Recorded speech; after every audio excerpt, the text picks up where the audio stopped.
क्या आपने कभी सोचा है कि भूत प्रेत से सुरक्षा के उपाय सिर्फ मान्यताओं तक सीमित नहीं, बल्कि कभी कभी जीवन बचाने वाले हथियार भी बन सकते हैं। मेरे साथ जुड़िए, क्योंकि इस वीडियो में मैं आपको दिखाने वाली हूँ भूतों से बचने के 5 ऐसे अद्भुत टिप्स, जिन्हें आजमाते आजमाते मैं खुद फंस गई एक ऐसी रहस्यमयी कहानी में, जिसे मैं कभी बताना नहीं चाहती थी। एक पुराना बंगला, रातरानी की गंध, अजीब परछाइयाँ और एक दबी हुई आत्मा, इन सब के बीच मेरा सामना हुआ उस डर से, जिसका सच किसी भी इंसान की रूह कांपने के लिए काफी है।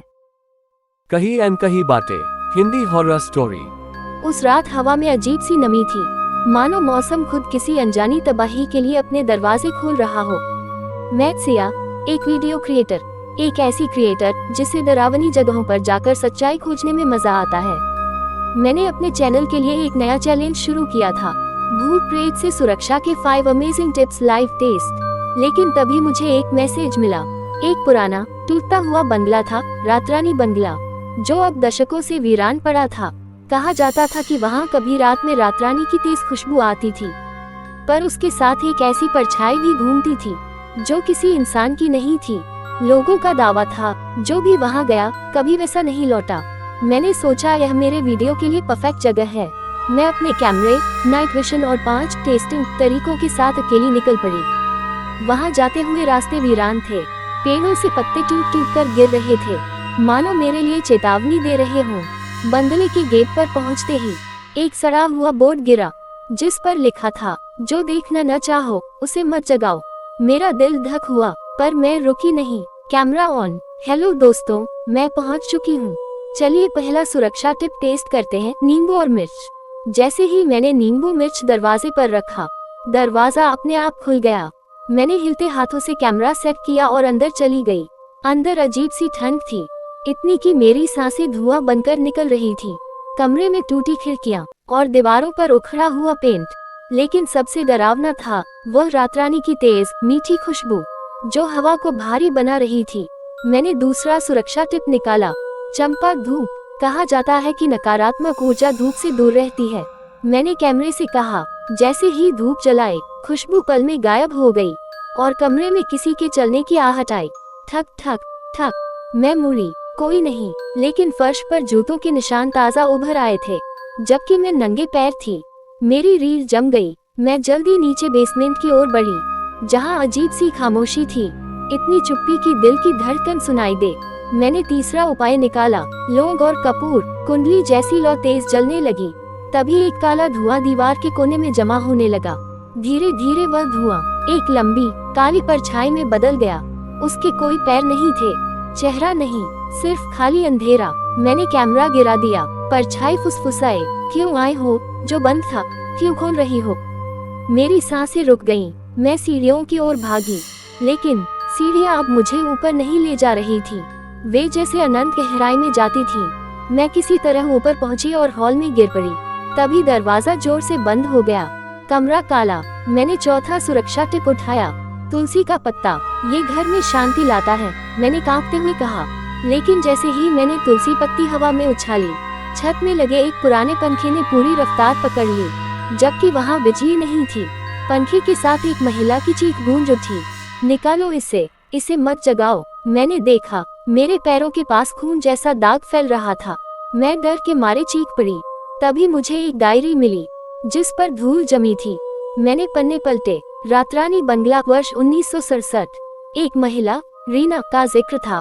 रीना गर्भवती थी। उसका पति राघव बेरहमी से उसके साथ मारपीट करता था। एक रात रीना ने घर में रातरानी जलाकर शांति की प्रार्थना की, पर उसका पति आग बबूला हो गया। वह उसे खींचकर बेसमेंट में ले गया और वहीं उसकी हत्या कर दी। उसका खून आज तक दीवारों में है। उसकी आत्मा अब भी बेसमेंट में कैद है, और जो भी उस खुशबू को जगाता है, वह उसकी पुकार सुनता है। मैं समझ गई। मैंने चंपा धूप और कपूर जलाकर उसे जगाया था। अब बारी थी 5वें और आखिरी सुरक्षा टिप की, गायत्री मंत्र। मैंने कांपती आवाज में मंत्र पढ़ना शुरू किया, लेकिन तभी सामने से वो परछाई उभरी, पहले से विशाल, पहले से भयावह। उसके बीच से एक स्त्री का चेहरा उभर रहा था, आंखें खून सी लाल, बाल उलझे हुए, मुंह सीलन भरा। वह चीखी, सत्य का रास्ता खोलो, और हवा मेरे चारों ओर घूमने लगी, मानो सैकड़ों आत्माएं मुझे पकड़ रही हों। मैंने पूरा दम लगाकर मंत्र पूरा किया। अचानक एक सफेद रोशनी पूरे कमरे में फैल गई और परछाई पीछे हटती चली गई, चीखती, गायब होती हुई, और मैं बेहोश हो गई। सुबह मैं बंगले के बाहर पड़ी मिली। मेरा कैमरा मेरे पास था, लेकिन सारे वीडियो खाली थे। सिर्फ एक रिकॉर्डिंग थी जिसमें एक महिला की धीमी आवाज थी, धन्यवाद मुझे मुक्त करने के लिए। लेकिन सबसे डरावना हिस्सा, कैमरे में रिकॉर्ड हुआ मेरा चेहरा, जिसमें मेरे पीछे वो परछाई फिर खड़ी थी, धीरे धीरे मुस्कुराती हुई। आज तक वह क्लिप मेरे पास है, लेकिन उसे चैनल पर अपलोड करने की हिम्मत नहीं हुई, क्योंकि जब भी मैं रात को अकेले होती हूँ, मुझे वही रात रानी की खुशबू फिर से महसूस होती है। उस रात के बाद मैंने खुद को समझा लिया था कि शायद वह सिर्फ एक बुरा सपना था।